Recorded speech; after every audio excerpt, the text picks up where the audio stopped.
मी फार जवळून बघितलं अलीकडच्या काळात की पवार साहेबांच्यावर त्यांचं प्रचंड प्रेम होतं.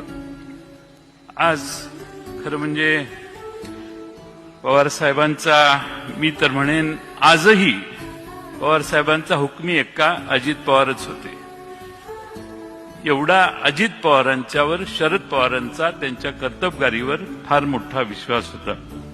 आज खरं म्हणजे आपण सगळे दादांना एकत्रित निरोप देण्यासाठी इथं आलोय किंवा श्रद्धांजली वाहण्यासाठी येतोय. मी नेहमी त्यांना म्हणायचो आबा गेल्यानंतर, दादा मी लहान आहे, आबा जाण्याच्या आधी आबा मोठे आहेत, तुम्ही मध्ये आहात, माझा नंबर फार मागचा आहे, मला बराच टाइम आहे कुठल्याही करिअरसाठीच्या. पण असं कधीही मनात आलं नाही की आबा जातील आणि त्यानंतर दादा देखील अचानकपणानं असे जातील. आणि म्हणून